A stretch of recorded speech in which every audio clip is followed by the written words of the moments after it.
Welcome guys, this is Edwin, and today we're not talking about an Emerson, but we are talking about two excellent slip joints that are also hard use knives, okay? And these are the GEC Model 71 by Great Eastern Cutlery, okay? This is better known as the Bullnose slip joint.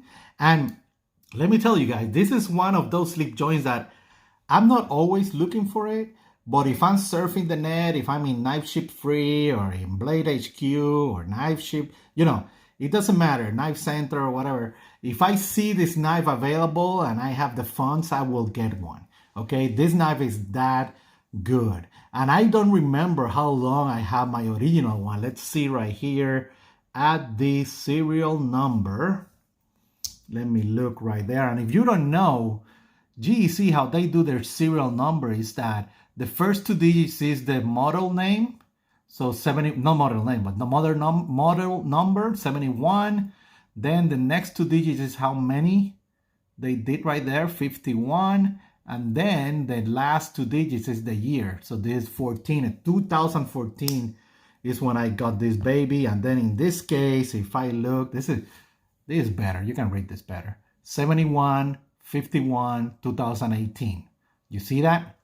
Again, model 71, and this is a great model. I use it a lot. This is one of the models that when I'm in the mood of carrying a slip joint as my secondary blade, and again, when I'm talking about secondary blade, I mean that knife that I will take out for opening simple packages, right? Or to cut an apple, or to open some, some simple stuff, or cut some rope, or simple tasks, everyday tasks that I don't want to take out my Persian or my, my Elvia or something like that.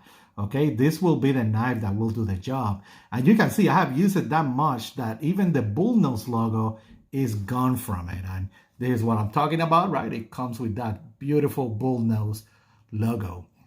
And be aware, guys, that the Farm and Field from GEC is like their heavy-duty versions of slip joint, right?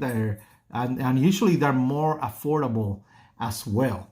And again, great pieces. These blades are $10.95, okay? And let's see how it looks and compares with other models. Let me use my tank right here, and I'm going to move this one on the side. Let's see how it compares with the CQC7 like we always do.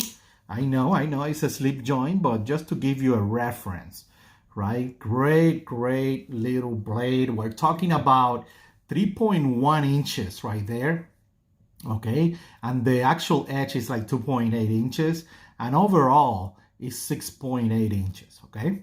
That's what we are talking about there. Let me show you how it compares with the Spyderco Tenacious, so you get an idea.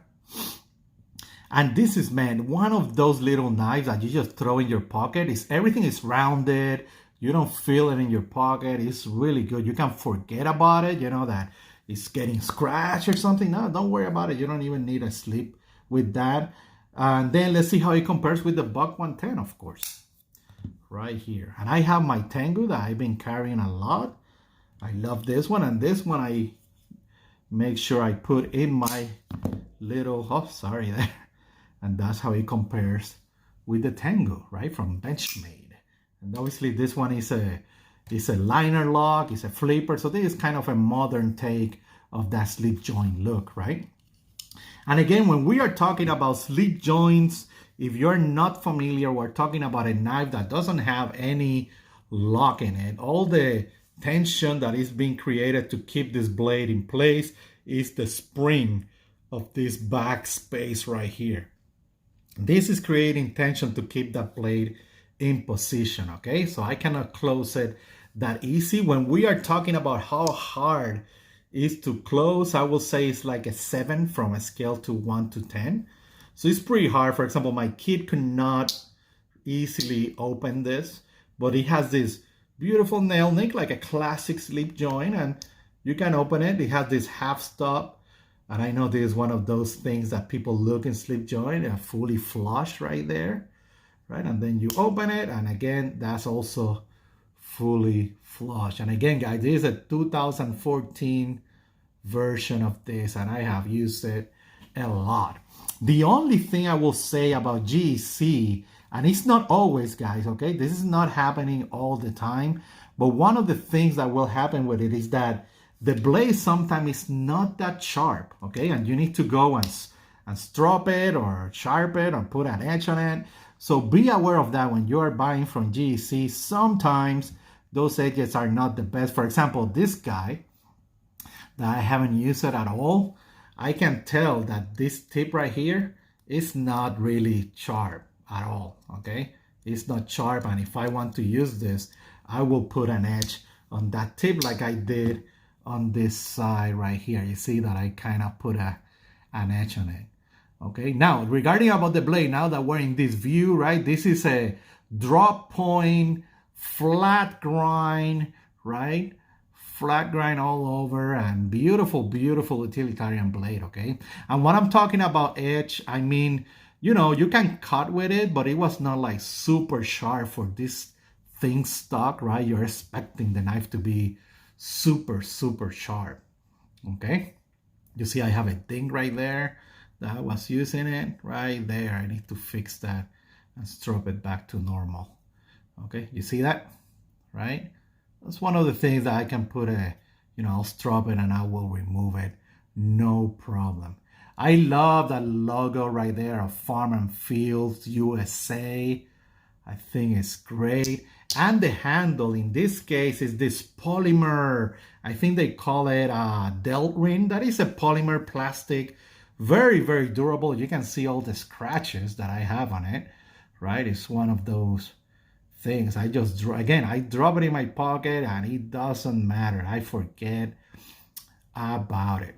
And guys, you know, with a slip joint, you can do every type of everyday utilitarian task with it. I have no problem using slip joints. Again, if it's well built, you will see that lock is not locked, that tension is good, right? And you can use this for anything, right? All tasks that you are cutting this way, you're going to be fine. You don't need to worry that much about it. And this is, again, one of my favorite slip joint to use for anything when I'm out there, okay? The weight on this is just 2.3 ounces. And again, great little knife. I love the look. I love that handle. Let me show you how that handle is. Rounded all over. It feels great in the hand, guys, okay? When you're cutting with this, it just feels excellent. And my only problem with this little knife was, like I mentioned, that tip comes completely dull for me, okay? And that was something that I needed to touch up. For example, in this case, that tip is, it's sharp, but it's I should not be able to be doing this on a knife, at least in my opinion, like doing that. I'm doing that with pressure and I'm not getting cut, right? So I don't like that. I just put an edge on it when I'm going to start using it. This one, I haven't used it. I bought it 2 years ago and I still beating up this guy and I still, excellent. And again, I will strop it right after this video just to take out that roll right here and get it back into shape. Again, the GEC number 71, the Bullnose, is such a classic, great price, and such a tank, man, that you can use it for any utilitarian task, and I highly recommend, okay? Well, thank you guys for watching. Again, if you have any question, feel free to comment, YouTube, Instagram, or Facebook group or USN forum, that we're always there having a great time. Thank you for watching, guys. Bye.